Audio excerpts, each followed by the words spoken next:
så Halgir Poulsen, fyrrande sakrare och nu är det fyrrande domare i Gerðarrættur. Och Halgir och Kari var Winther, så det var så hoskande på Halgir och Hoda och Kari så rolle och stående under Gerðarrættur. Välkommen Halgir.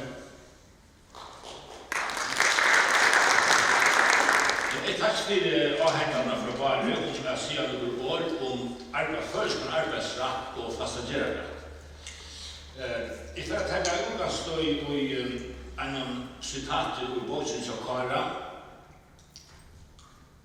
om felagsverklov, som er et verkabok som bare var atlas som en firebilsbok og nesten skulle komme og arbeidsrættur. Det ble så kjent til det knall. Han börjar som en genomgång av det som man kallar felagsverklov kollektiv arbeidsrätt. Vi att filosofera om hur gammalt tillbygg för Føroyskur höppe och sen så det urslit och inte ålligt att helt till föringa sövtöjna kommer vi finna döm om Føroyskur kollektiv arbeidsrätt. Och jag lömmer sig till läsa citat ur han häver en söv att han stod i sövn ur förra sövn som jag alltid själv betraktar som en standande stuttlig gåva och som en slags ingång till rithövundan till Íslendingar som skrivarna för att göra varsliga heter allt söv och fiktion som finns i allt det här. Det är så bara mycket utläggning alltså Kari färdigt till kollektiv arbeidsrætt. Han sier, nu om hestet til Halgir og Solrøy at her såltovis svittnar eldar hos de seierhøyt. Deilig byrjan av en søvan. Einar Solingur og eldjabbe kamphøyt. Tar for en metamenn, Einar raste fram til søyne brest i beinet, men eldjabbene mett i Halgir med å være metermann. Men gjørdes heitur om elden og kom så fyrir at eldjabbe slå til Einar slik til trænen han helt av. Alltså utan snajsene.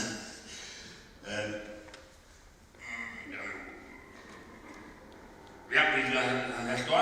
Ikke kom i Einar beina vägen, tog öks och slå i handiga kamphøttet, så han la i oide och svar var etter.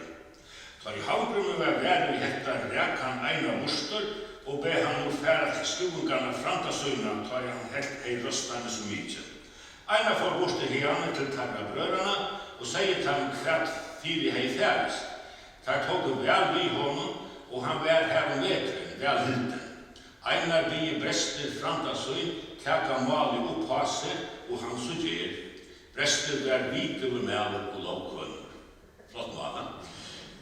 Hetta färst så Kari till en söv om kollektiv arbeidsrætt. Så vill jag så träta med de medlemmen, det var ju inte så vanligt förut. Men man kan så filosofera och göra det heter att ta röster arbetsgivaren som på normen ibland. Framtiden som på normen. Det var väl inte några brott av arbetsskilt till annars så spännas. Men så till att Halgir visar en solen som bostor och kan vidare. Det kan så vara en avgrunda bostorvisning för arbete. Nu börjar vännerna komma in och kollektiv arbeidsrætt. Och så till det märks av åren till ändan att Einar bär brestet tagga mal i upphase. Alltså, nu börjar vi få en konflikt. Och han var lovkunnig med av Louise. Det är inte osäkert det för arbeidsrættur. Särskilt i Fasti Gerðarrættur. Men det är så början till tas engelsktröje med Tronta och Sigmund som förungarsöver om. Som man har allra helst haft i sövande dömi om att arbeidsrættur eller arbeidsviðurskifti har varit framme. Jag kunde också med jag vill lägga det var löftet tydligt inte men tack vare att jag var till en studenten så var jag för att kunna sövliga Føroyskur arbeidsrætt eller dömi om vad det nu kunde jag vara Føroyskur arbeidsrætt ser av ämnen. Men till dömes politik och botsband i politiken är annan men arbeidsviðurskifti tar var ju redan dimisk för att det är i den. Men om hur Føroyskur arbeidsrættur var här lade vi mig iva så intill vi kommer till sista april 2006 ta i Fasti Gerðarrætt, sottmalen Fasti Gerðarrætt för skilter. Ta kunde vi välja för att ta av kunne være at tale om en føroyskar arbeidsrætt.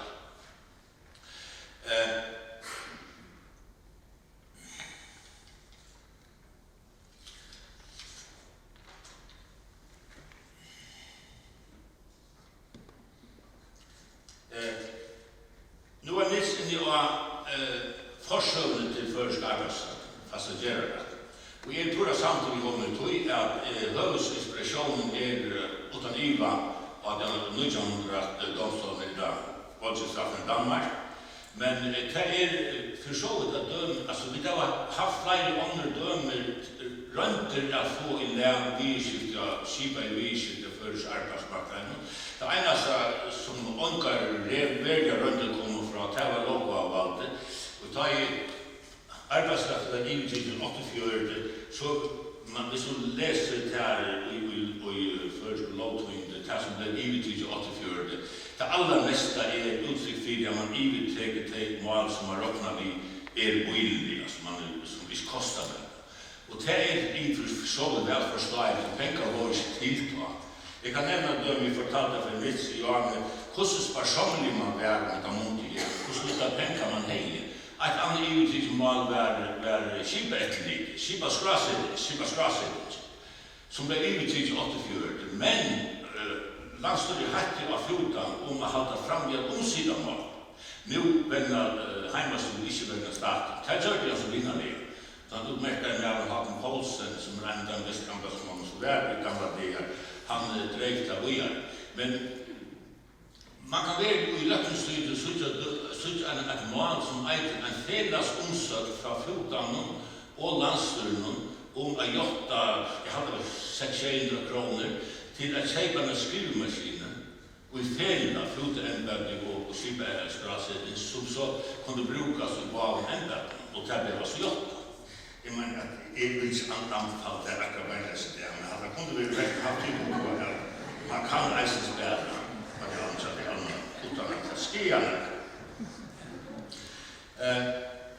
Det var nekra rønter gjørda til å finne vekbort til jordet til totale lovløsene som var galtende føroysk arbeidsmarknaden. Og mest av målet som Nils nevnte at klassisk døming om det, det nå tok så ofte så kom man nær inn av det.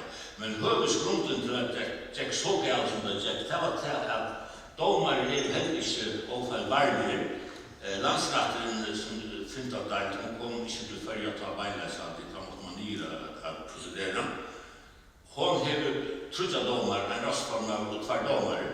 Og det var så ohendet at hvis i åren her kom en domar i Landsrett, disse dæmene som kom til før. Jeg halte han et Ebbe Kristensen, men det er ikke ut som jeg var seg. Og han aldeles løgn, han synder i heila. Og det etnæs honom en nøkker åren å få næsta domare i sunnpart, i måte rastformar. Så nu rastformaren i minneluta i dæmene. Og vi finner at de fleste domare som hadde færre gjerne på sitt hadde dissens fra rastformerne, men mer under åtte. Og der kom til at det fullstendig vanvittig utstydig at en dansk kollektiv retter som var nyland under Nujjan skulle reetableres under en forholdtrøst for å vitsre av mål for. Det var så omøvelig men hadde kommet domare som eisen beganget. Men målet ble så vist atter enda i Haksarrættur og vist atter til en Gerðarrættur som eisen hjelpende til så tydelig. Her var det forresten eisen en av limen her, vegna for i arbeidet ferien. Måtte våtum her til ut på at det man nu i arbeidsgiveren rattet for deilig arbeid, og han rattet skipa arbeid og så men jeg kom til å nyse at mestkjene var krævlig å legge mest og var ogyldigt, årsaket at jeg diskriminerer i medicinen, langt å ta hei i tæv i hoan. Lagt var en dokument formet for rasten til jeg nevnte det her. Tog at mitt argument var til at mestkje ble bare lagt i kassan der, som damene stod og rensa av fisken i roi. Mennene som hadde trukket og svoget og drukket kaffe i arbeidsrum, det ikke slik at det mestkje roi. Så jeg var til strøy vi janstur grunnregler, men her vil det en Andreasen som former ikke finnes til det. Men den båten som var exorbitant stor på som fiskmannefjellet fikk i Føroyskur, hon hei nok overbeinleis og plutselig til avvirkan at Føroyske arbeidsrættur var fullkomlig elektrisk til de hørte tala om å få en ratt at det støv. For at de ville ikke oppleve at man kunne ikke filtrere seg en arbeidsrætt som ikke er heim til alle til båt. Og de ville ikke filtrere seg å få en sånn båt smått i høyt. Og det var nok en psykologisk grunn til at det var så hardt mål. Annars kan jeg fortelle at han båten på 200.000 kroner ble omgått betalt. Reiarafélagið så ikke noe grunn til å køre fiskemannfélagið for litt, til det er ferdig hvis de skulle betalt båtene. Så trafikkløyvene avdrev 100.000 kroner i halvdelen som fiskvarende av båtene. Og pengene får seg en nevn som er fellesnevnt for fiskevinner til fremme og klukkene. Så det er ikke så gærlig verleggene som det kom til å gjenge. En annan, og det er avhållert, en annan som kan ha haft grunn til at ferien ikke vil gjøre talen om en arbeidsfor, kyl og arbeidsfor, det var talen, at 18 år hadde verkfallet, som enda vi at fiskemannfjellet måtte søke seg opp, der hadde ungar mulighet å løse problemet, og forrige arbeiderfjellet var ferdig inn i storhusverkfall, så det var faktisk en drastreika. Jeg vet ikke skulle han var gamle kommuneskolegærer som gjorde rådsplass. Han var for en eneste der fotler av ytterligere sjåmann og fiskemann som kom til økken forrige, og her ble vi hiltner voldsomme taler i hotan og det et og annet. Fiskemannfjellet var så landsløkmann om å kalla løkningen inn for å løse det problemet. Og løkmann var etter landstyrik at så kjøtt som hendan og lovlige streikan var hiltner per, så ville han kalla løkningen sammen, men ikke fri.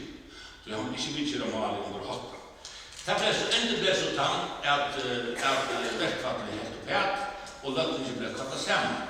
Og i sluttet var så, som ikke egnet for ofte i Føroyskur lovar smye, hva gjør man jo? Man hakka i minstelønn. Det var løsende problem.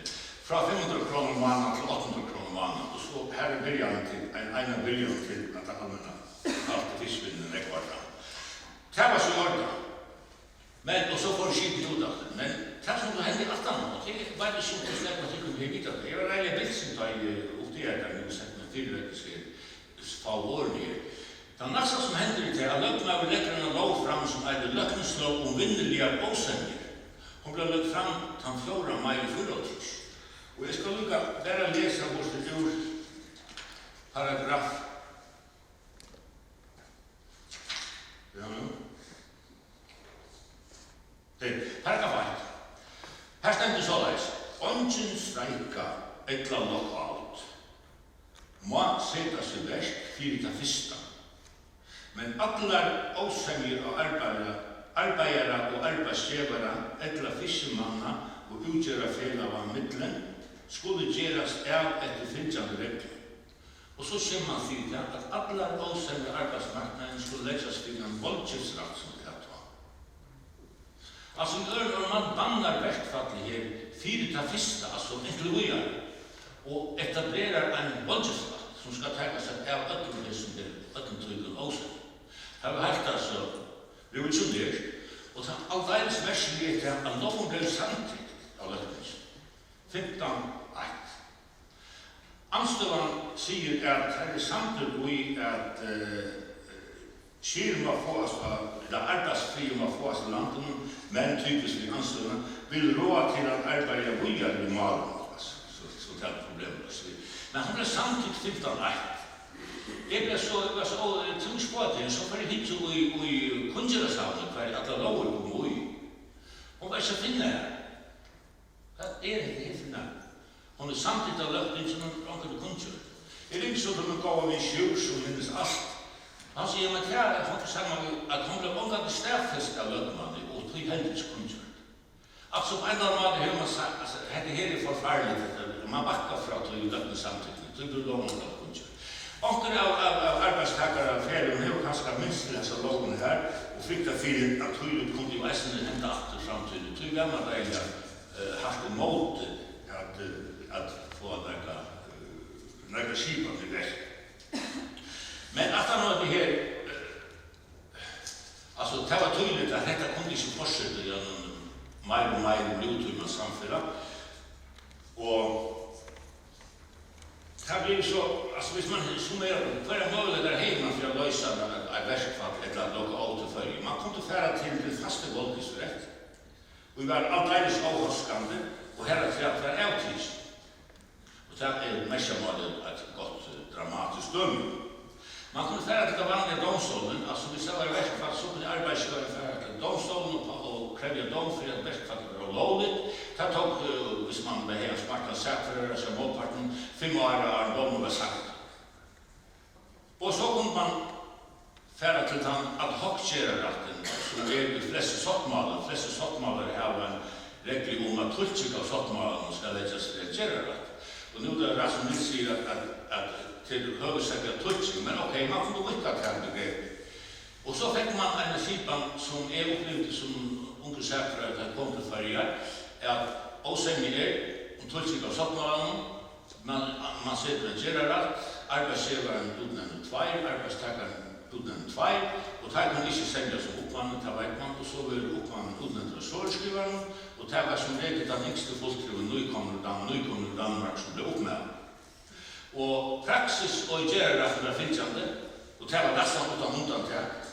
Og jeg ser for han som førsten ba om ble sett i Gerðarrættin som domare, og ser for han hittet så sunn og fullskriver til å prosedere seg for Gerðarrættin, og det var 100 av dømen, så vet jeg såleis at annars som for øren og annars for hinnen, og domar oppnavnes seg som Føroyskur. Det var heller ikke for god skipa, og hun fungerer, det var nærmest en parodi man gjør et minimum.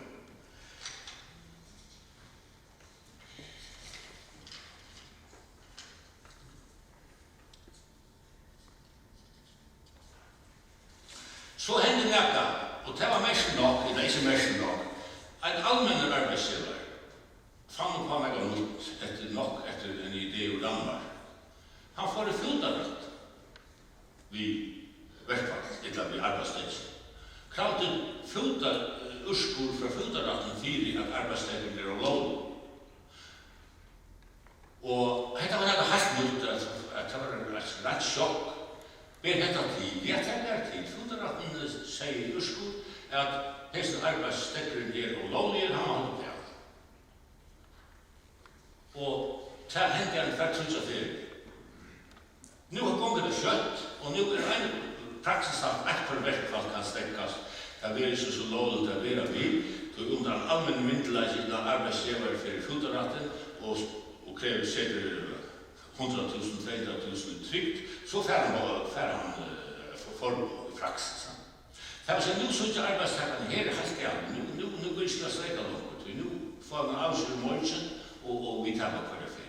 Ta ble det som stemningen fyrir at det er gongt vi en finnende skipan, og i halvdelen det var 2 trusser av verkelen etter hvert, at landsstyret sette nye en nevnt, at nei, til 1800 her fra 2001, at fyrreika en skipan arbeidsmarked. Og nevnte fikk så arbeidsbolker, jeg fikk så unge fra banen førsten, og Kari ble så oppnavn, eller formnavn. Og østlig at hun nevnte arbeidene som ikke skal komme snakk med nå, var så, nevnte fikk en oppgave dels at få skinn av arbeidsmarknaden, og dels at revidere det gamle semislåna fra 1928 som enn var galdant. Østlig at vi fikk fasta Gerðarrætt, og at men det ikke kunne sendes om servicelånene, hun ble utsett og kom sagt som lov. Nå skal jeg ikke si at Kari alene og ensamhet å skrive i reglene av fasta Gerðarrætt, det er så ikke så, men for meg er det ikke om at inspirasjonen er kommet fra honom, deres utsyne og deres fantasi som han tegner, at knytte atter til 1900 i Danmark.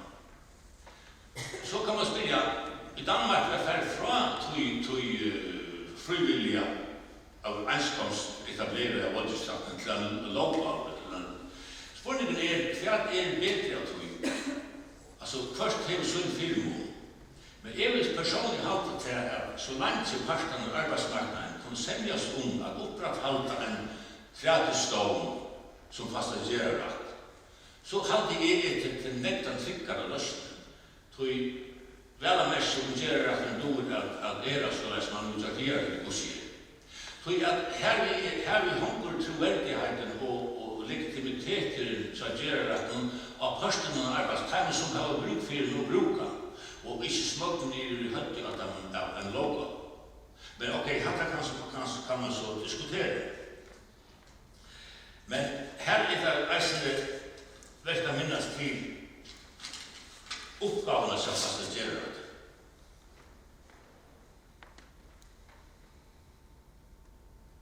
Fasti Gerðarrættur skal løsa træter, åsemir og ivamål av arbeidsmarknaden, samband hesse skipan og felags avtalen og sottmalen mellom partene av arbeidsmarknaden. Altså tradisjonelle oppgaven som en Gerðarrætt. Men så kommer det næsta som jeg mener minst lika tydningamist. Særlig fyrir hver største vakuum og i avgång til den arbeidsplass som vekaldende fra undan fyrir. Fasti Gerðarrættur skal eisen sauna menna og kunna føroyskan arbeidsmarknad. Og her er egentlig avlagt etla Gerðarrætten en oppgave til at lovgjøre menna arbeidsmarknad. Og det halte jeg en minst lika tydningamist oppgave som til å løse konkrete træter. Sånn det primæra og öll mal koma fyrir Gerðarrætten som en konkret træta mellom arbeidsgivar og arbeidstakar. Den trætan skal løysast, men her skal Gerðarrætten menna arbeidstakar. Og det var funnet vi realisert det at det var for gang, at vi skulle røyna alt hva vi kunne at skriva så grundigar og premisser som mulig, altså fragreiningar fra konfliktene, så altså en hver kunne suttja hver mantepartene, hver var støvlan, hver var ruslet, og hver var ruslet i støvlan. Det vil si at andre partene fikk som regel vihald og i malen, men så stod eisen i premissen og hver fikk hinparten ikke vihald. Det vil si at hver parter kunne lære av urskolen mer enn akkurat si at han vann vi tapt. Og det hadde jeg omvedelig tydningamist parter av arbeid. Et annet som kare som formar for nevndene for Gerðarrætten lei omvedelig store orsko i det var at sauna og systematisera og kunnkjera galdande arbeidsrætt. Så om arbeidsrættur hversu fyrir etter Danmark primært lokal det avtaleparten av middelen og tultsika avtalen praksis som hvordan merker i arbeidsrætten. Det hadde eisen det sunnasta. Så låta sløttes rundt omkring av sektorkontorene, domarkontorene og læresteder. Ingen annen hver avsender hadde vært, eller hver urslit hver enkelte fører.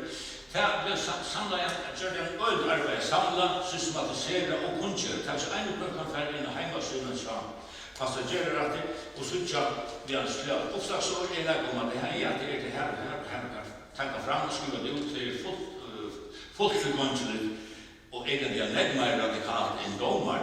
Kanskje forfatter en domar fra førre rett ut at du har rettelig interesse og jeg vet ikke hva det er vanvittig. Det må stemme fra mye uten, det var kanskje bare ikke bedre.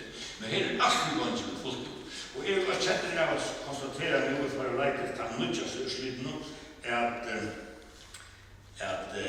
han tyverlig heimanslig ikke sjulført det seneste året, og det var nødvendig at de får til sjåpaten.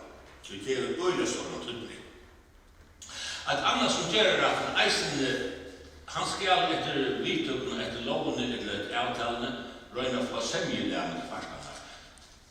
Og det skal være konsensussøkjende.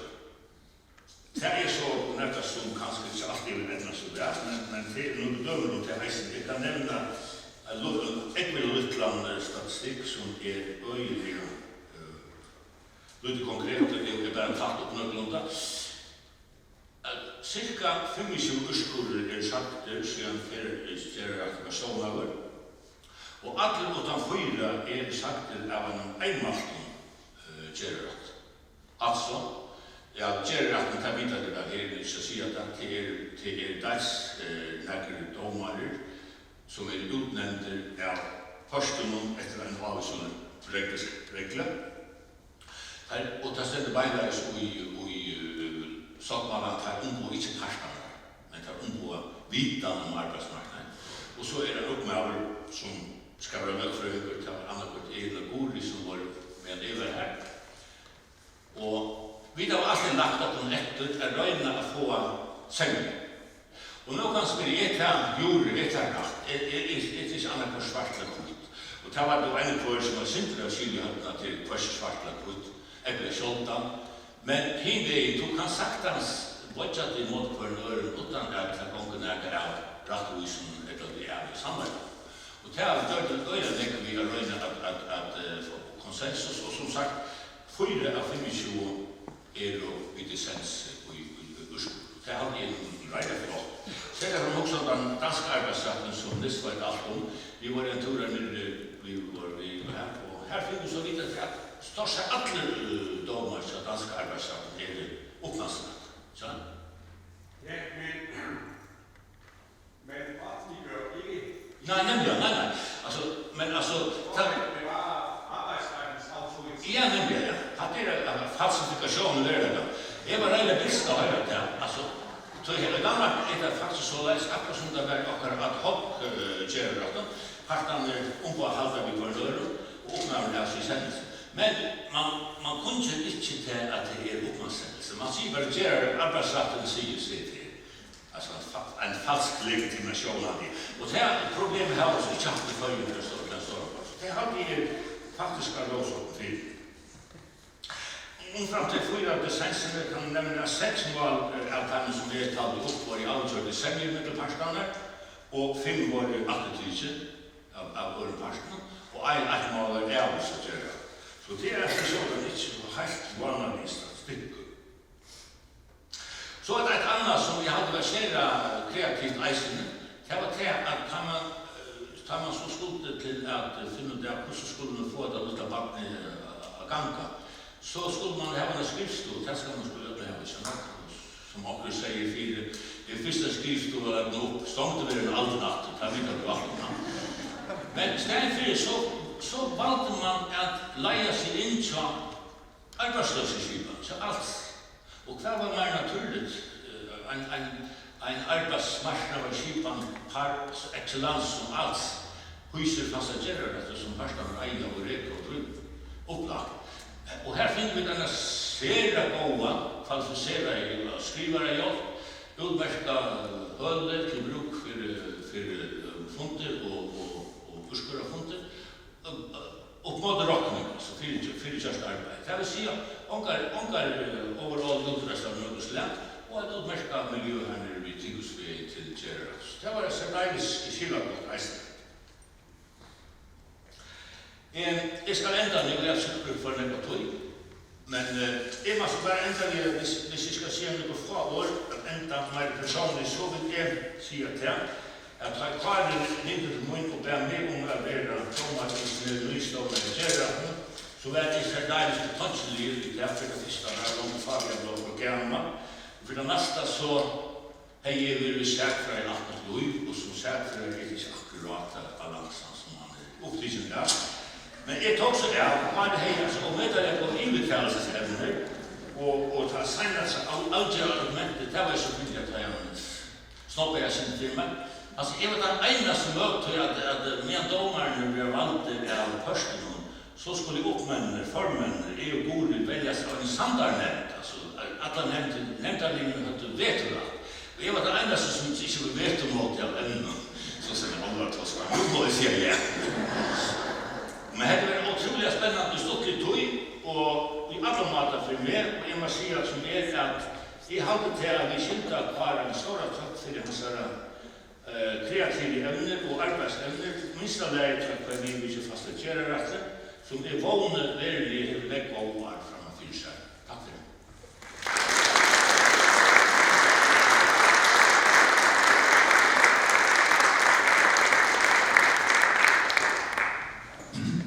Halgir, det var veldig avhør. Og den egen skjermen som er utlatt spiller Halgir og Poulsen. Perspektivet er det utrolig som man vil lagt fram.